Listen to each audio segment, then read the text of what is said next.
The woman covered her body with fish oil and put on swimming goggles. She was taking part in a challenge to swim across a strait. Many reporters rushed over to capture the moment. The woman made up her mind and jumped into the sea. Not long after, the coach on the boat handed her a bottle of tea. Feeling thirsty, she drank the tea and kept swimming. Suddenly, she felt something was wrong. Her speed slowed down, her vision became blurry, and she even lost her sense of direction. Then, the coach jumped into the water and pulled her out. The woman failed the challenge, and people turned off their radios in disappointment. The woman, feeling discouraged, was recovering in the hospital.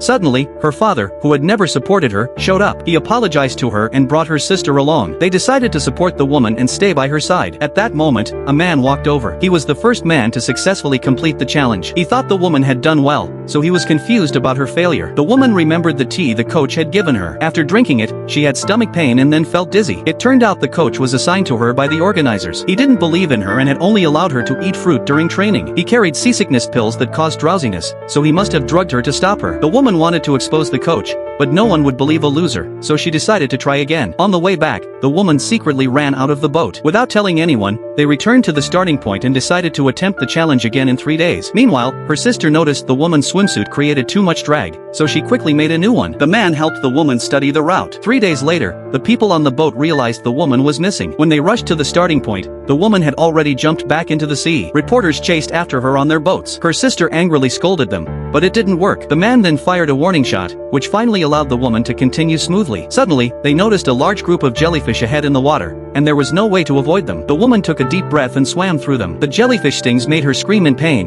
but she couldn't stop. Finally, she made it through the jellyfish swarm. The woman had been swimming for 8 hours, and there were still 6 miles to go. A shallow area appeared ahead, and their boat couldn't go any further. The woman had to swim the rest of the way alone. However, she was likely to lose her direction, so her father urged her to give up, but the woman insisted on continuing. Soon, night fell. Without the boat to guide her, the woman realized she was lost. At that moment, the audience who had heard the news gathered on the beach. They lit bonfires along the coastline to guide her. Finally, the woman saw the lights on the shore. She swam hard toward the land and finally stepped onto the ground. The crowd cheered. The woman had finally proven herself.